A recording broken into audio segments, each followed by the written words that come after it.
Hello future doctors, welcome to elegant electronics. ಈ ವಿಡಿಯೋದಲ್ಲಿ ಸರ್ಕಾರಿ ಮೆಡಿಕಲ್ ಕಾಲೇಜುಗಳಲ್ಲಿ, ಗೌರ್ಮೆಂಟ್ ಮೆಡಿಕಲ್ ಕಾಲೇಜುಗಳಲ್ಲಿ 2025ಇಂದ ಎಷ್ಟು ಸೀಟ್ ಇನ್ಕ್ರೀಸ್ ಆಯಿತು, ಅದರಲ್ಲಿ 15% NRI ಕೋಟಾ ಅಂತ ರಿಸರ್ವ್ ಮಾಡ್ಕೊಳ್ಳೋದಕ್ಕೆ ಸ್ಟಾರ್ಟ್ ಮಾಡಿದ್ರು. ಹಾಗಾಗಿ ಈಗ ಕರ್ನಾಟಕದಲ್ಲಿ ಟೋಟಲ್ ಎಷ್ಟು NRI ಸೀಟ್ಸ್ ಇದೆ ಅಂತ ನೋಡೋಣ. ಟೋಟಲ್ ಇರೋದು 97 NRI ಸೀಟ್ಸ್. 97 ಜನ NRI ಸ್ಟೂಡೆಂಟ್ಸ್ ಅಂತೂ ಬರೋದಿಲ್ಲ. ಸೊ ಅವೆಲ್ಲ ಕನ್ವರ್ಟ್ ಮಾಡ್ತಾರೆ ಅದರ್ಸ್ ಕೋಟಾಗಿ. ಅದರ್ಸ್ ಕೋಟಾ ಅಂದರೆ ಮ್ಯಾನೇಜ್ಮೆಂಟ್ ಕೋಟಾಗಿ. ಅದರ್ಸ್ ಕೋಟಾ ಆಗಲಿ NRI ಕೋಟಾ ಆಗಲಿ, ಫೀಸ್ ನೋಡಿ ಎಷ್ಟಿದೆಯೋ. ಒಂದು ಗೌರ್ಮೆಂಟ್ ಮೆಡಿಕಲ್ ಕಾಲೇಜಲ್ಲಿ NRI ಅದರ್ಸ್ ಕೋಟಾದಲ್ಲಿ ನೀವೇನಾದರೂ ಸೀಟ್ ತೊಗೊಂಡ್ರೆ fees per annum 25,09,350 rupees. So 4.5 yearsಗೆ ಎಷ್ಟಾಗುತ್ತೆ ನೀವೇ ಕ್ಯಾಲ್ಕುಲೇಟ್ ಮಾಡ್ಕೊಳ್ಳಿ. 1,12,50,000 ಹತ್ರ ಬರುತ್ತೆ. ನಿಮ್ಮ ಖರ್ಚೆಲ್ಲ ಸೇರಿದ್ರೆ 1.25 ಕೋಟಿ ಆಗುತ್ತೆ ಮೆಡಿಕಲ್ ಮುಗಿಸೋದಕ್ಕೆ ಗೌರ್ಮೆಂಟ್ ಮೆಡಿಕಲ್ ಕಾಲೇಜಲ್ಲಿ. ಇದು ಯಾರ ಐಡಿಯಾ ಕೊಟ್ಟರು ಗೊತ್ತಿಲ್ಲ. ಗೌರ್ಮೆಂಟ್ ಮೆಡಿಕಲ್ ಕಾಲೇಜಸಲ್ಲಿ 15% NRI ಕೊಡಿ ಅಂತ. ನಾವೆಲ್ಲ ಖುಷಿ ಪಡ್ತೀವಿ, ಗೌರ್ಮೆಂಟ್ ಕಾಲೇಜುಗಳಲ್ಲೆಲ್ಲ ಸೀಟ್ಸ್ ಜಾಸ್ತಿ ಆಯಿತು, ಮಂಡ್ಯದಲ್ಲಿ 50 ಜಾಸ್ತಿ ಆಯಿತು, ಇನ್ನೊಂದು ಕಾಲೇಜಲ್ಲಿ 50 ಆಯಿತು, ಟೋಟಲ್ 1,300 ಆಯಿತು ಅಂತ. ಸೊ ಗೌರ್ಮೆಂಟ್ ಮೆಡಿಕಲ್ ಕಾಲೇಜಲ್ಲಿ ಮೊದಲೆಲ್ಲ ಜಾಸ್ತಿ ಆದರೆ ಎಲ್ಲ ಸೀಟ್ಸು ಮೆರಿಟೋರಿಯಸ್ ಸ್ಟೂಡೆಂಟ್ಸ್ಗೆ ಅಲಾಟ್ ಆಗ್ತಿತ್ತು. ಈಗೇನಾಗಿದೆ, 15% NRI ಅಂತ ಹೋಯಿತು.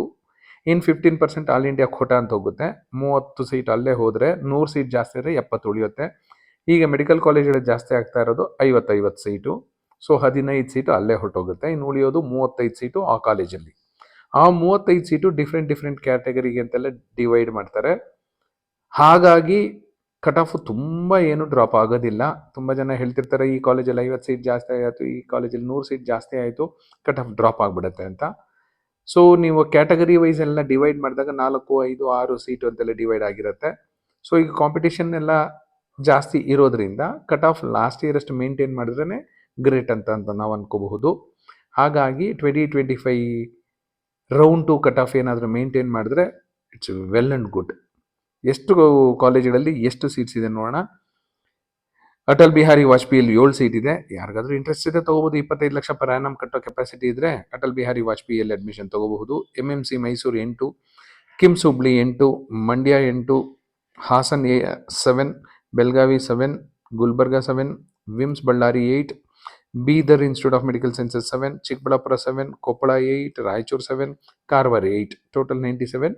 ಇನ್ನು ಏನಾದರೂ ಮುಂದಿನ ದಿನಗಳಲ್ಲಿ MCC ಅವರು ಏನಾದರೂ ಮತ್ತೆ ಏನಾದರೂ ರಿಲೀಸ್ ಮಾಡಿದ್ರೆ, NMC ಅವರು ಪರ್ಮಿಷನ್ ಕೊಟ್ಟರೆ ಗೌರ್ಮೆಂಟ್ ಕಾಲೇಜಲ್ಲಿ ಮತ್ತೆ 50 ಸೀಟ್ ಯಾವುದಾದ್ರೂ ಕಾಲೇಜಲ್ಲಿ ಜಾಸ್ತಿ ಆದರೆ ಮತ್ತೆ ಒನ್ಸ್ ಅಗೇನ್ 15% NRI ಹೋಗುತ್ತೆ, 15% ಆಲ್ ಇಂಡಿಯಾ ಕೋಟಾ ಹೋಗುತ್ತೆ. ಇಲ್ಲ ನೆಕ್ಸ್ಟ್ ಇಯರ್ ಇನ್ಯಾವುದೋ ಕಾಲೇಜಸಲ್ಲಿ 100, 150 ಎಲ್ಲ ಇಟ್ಕೊಂಡಿದ್ದಾರೆ, ಅವರು 50 ಇನ್ಟೇಕ್ ಏನಾದರೂ ಜಾಸ್ತಿ ಮಾಡಿಕೊಟ್ರೆ 50 ಸೀಟು ಎಲ್ಲ ಮೆರಿಟೋರಿಯಸ್ ಆ್ಯಂಡ್ ಪುವರ್ ಸ್ಟೂಡೆಂಟ್ಸ್ಗಂತೂ ಬರೋದೇ ಇಲ್ಲ. ಸೊ ಬರೋದು ಕೆಲವು ಬೆರಳೆಣಿಕೆ ಎಷ್ಟು ಸೀಟ್ಸ್ ಮಾತ್ರ. ಈಗ ನೋಡಿ, ಈ ಕಾನೂನು ಏನಾದರೂ ಇರಲಿಲ್ಲ ಅಂದರೆ, NRI ಕೋಟಾದಲ್ಲಿ 15% ಎಲ್ಲ ರಿಸರ್ವ್ ಮಾಡ್ತೀನಿ ಅನ್ನೋ ಏನು ರೂಲ್ ಇರಲಿಲ್ಲ ಅಂದರೆ ಈ 97 ಸೀಟುಗಳು ಮೆರಿಟೋರಿಯಸ್ ಸ್ಟೂಡೆಂಟ್ಸ್ ಹೋಗ್ತಿತ್ತು, whether they are poor or rich. So ಈ 97 ಮೆರಿಟೋರಿಯಸ್ ಡಾಕ್ಟರ್ಸ್ ಹೊರಗಡೆ ಬರ್ತಾ ಇದ್ರು. ಈಗ ಈ 97 ಸೀಟ್ಗಳು ಯಾರಿಗೆ ಹೋಗ್ತಾ ಇದೆ ಅಂದರೆ ರಿಚ್ ಸ್ಟೂಡೆಂಟ್ಸ್ಗೆ ಹೋಗುತ್ತೆ. ಯಾಕೆ ರಿಚ್ ಅಂದರೆ ವರ್ಷಕ್ಕೆ 25 ಲಕ್ಷ ಫೀಸ್ ಕಟ್ಟೋರು ಖಂಡಿತ ರಿಚ್ ಆಗಿರ್ತಾರೆ. ತಿಂಗಳಿಗೆ ಮೋರ್ ದೆನ್ 2 lakhs ಆಗುತ್ತೆ. 12ರಲ್ಲಿ 24, ತಿಂಗಳಿಗೆ 2 ಲಕ್ಷಕ್ಕಿಂತ ಜಾಸ್ತಿ ಆಗಬೇಕು ಅಂದರೆ ಅವ್ರ ಮಂತ್ಲಿ ಇನ್ಕಮ್ ಎಷ್ಟಿರಬೇಕು. ಸೊ ಹಾಗಾಗಿ ತುಂಬ ರಿಚ್ ಸ್ಟೂಡೆಂಟ್ಸ್ ಮಾತ್ರ ಈ 7, 8 ಅಂತ ಮೆನ್ಷನ್ ಆಗಿರೋ ಕಾಲೇಜುಗಳಲ್ಲಿ ಅಡ್ಮಿಷನ್ ತಗೋತಾರೆ. ಗೌರ್ಮೆಂಟ್ ಕಾಲೇಜಿಗೆ ಯೂಶಲಿ ಪ್ರಿಫರ್ ಮಾಡೋದು ಯಾಕೆ ಅಂದರೆ 60,000 ರೂಪಾಯಿ ಫೀಸ್ ಇರುತ್ತೆ. ಗೌರ್ಮೆಂಟ್ ಹಾಸ್ಟೆಲಲ್ಲಿ ಫೀಸ್ ಕಡಿಮೆ ಇರುತ್ತೆ. ಅಡಿಷನಲ್ ಫೀಸು, ಫೈನ್ ಅನ್ನೋದು ಸ್ವಲ್ಪ ತುಂಬ ಕಡಿಮೆ ಇರುತ್ತೆ. ಹಾಗಾಗಿ ಗೌರ್ಮೆಂಟ್ ಕಾಲೇಜ್ ಪ್ರಿಫರ್ ಮಾಡ್ತಾರೆ. ಹಾಗೆ ರೆಪ್ಯುಟೇಷನ್ ಇರುತ್ತೆ. ಗೌರ್ಮೆಂಟ್ ಮೆಡಿಕಲ್ ಕಾಲೇಜ್ ಸ್ಟೂಡೆಂಟ್ ನಾನು, passed out from government medical college ಅಂತೆಲ್ಲ ಹೇಳಿದ್ರೆ ರೆಪ್ಯುಟೇಷನ್ ಅಂತ ಇರುತ್ತೆ. ಸೊ ಈಗಿರೋ ಸರ್ಕಾರಗಳು ಎಲ್ಲಾನು ಬರೀ ದುಡ್ಡಿಂದನೇ ಅಳತೆ ಮಾಡುತ್ತೆ. ನಾವು ದುಡ್ಡು ಬೇಕು ಅಂತ ಟ್ಯಾಕ್ಸ್ ಎಲ್ಲ ಕಲೆಕ್ಟ್ ಮಾಡ್ತಾರೆ. ಆದ್ರೂ ಗೌರ್ಮೆಂಟ್ ಕಾಲೇಜಲ್ಲೂ NRI quota, others quota, management quota ಅಂತ ರಿಸರ್ವ್ ಮಾಡಲಿಕ್ಕೆ ಸ್ಟಾರ್ಟ್ ಮಾಡಿದ್ದಾರೆ. ಯಾರೂ ಅಪೋಸ್ ಮಾಡೋದೇ ಇಲ್ಲ.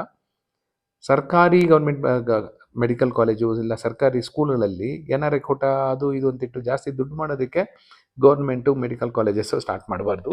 ಇದೆಲ್ಲ ಯಾರು ಅಂದರೆ ಪ್ರೈವೇಟ್ ಮೆಡಿಕಲ್ ಕಾಲೇಜಸ್. ಅವರು 25 ಲಕ್ಷ ಇಟ್ಕೋತಾರೆ, ಅವ್ರು ದುಡ್ಡು ಮಾಡಬೇಕು ಅಂತ. ಸುಮ್ಮನೆ ಹೇಳೋದೆಲ್ಲ charitable trust, educational charitable trust. ಈಗ ಸರ್ಕಾರನೇ ಹೇಳಿದ್ಬಿಟ್ಟಿದೆ, ಇನ್ನು ಪ್ರೈವೇಟ್ ಕಾಲೇಜನ್ನು ಅವ್ರು ಕೇಳೋ ಹಾಗೆ ಇಲ್ಲ. ನೀವು ಯಾಕೆ 20 ಇಟ್ಕೊಂಡಿದ್ದೀರಾ, 25 ಇಟ್ಕೊಂಡಿದ್ದೀರಾ ಅಂತ. MS ರಾಮಯ್ಯದಲ್ಲಿ ಮಾತ್ರ ಪ್ರೈವೇಟ್ ಕೋಟಾ ಫೀಸು 25 ಲಕ್ಷ ಇದೆ. ಬಿಟ್ಟರೆ ಈ ಗೌರ್ಮೆಂಟ್ ಮೆಡಿಕಲ್ ಕಾಲೇಜಲ್ಲಿ ಮಾತ್ರ ಇದೆ. ಯಾಕೆ ಅಂತ ಹೇಳಿದ್ರೆ ಸೆಲ್ಫ್ ಸಸ್ಟೈನ್ಡ್ ಮೆಡಿಕಲ್ ಕಾಲೇಜಸ್ ಮಾಡಬೇಕು, ಮೆಡಿಕಲ್ ಕಾಲೇಜಸ್ ಫಂಡ್ಸ್ ಬೇಕು ಅಂತಾರೆ. ಸರ್ಕಾರ ಫಂಡ್ಸ್ ಕೊಡದೆ ಇನ್ನೇನು ಮಾಡುತ್ತೆ? ಕೊಡಲೇಬೇಕು ಸರ್ಕಾರ. ಬಟ್ ಇವ್ರು ಏನು ಮಾಡ್ತಿದ್ದಾರೆ, 7-8 ಜನನೆಲ್ಲ ಜಾಸ್ತಿ ಸೇರಿಸ್ಕೊಂಡು ಒಂದಷ್ಟು ದುಡ್ಡು ಮಾಡ್ತೀವಿ ಅಂತ ಹೇಳ್ತಾ ಇದ್ದಾರೆ. ಸೊ ಮುಂದಿನ ದಿನಗಳಲ್ಲಿ ಈ NRI ಕೋಟ ಜಾಸ್ತಿ ಆಗುತ್ತೆ. ನೀವೇನಾದರೂ ಕೇಳಿದ್ರೆ ಅಕ್ಕಪಕ್ಕ ಸ್ಟೇಟಲ್ಲೂ ಇದೇ ಥರ ಇದೆ ಅಂತ ಹೇಳ್ತಾರೆ. ಸೊ ಕೆಟ್ಟದ್ದನ್ನೆಲ್ಲ ಫಾಲೋ ಮಾಡೋದಕ್ಕೆ ಎಲ್ಲರೂ ಮುಂದೆ ಇರ್ತಾರೆ. ಒಳ್ಳೇದು ಏನಾದರೂ ಫಾಲೋ ಮಾಡಿ ಅಂದರೆ ಕಷ್ಟ ಆಗುತ್ತೆ ಅಂತ. ನೋಡೋಣ ಮುಂದಿನ ದಿನಗಳಲ್ಲಿ ಏನೇನಾಗಬಹುದು ಅಂತ. Thank you and all the best.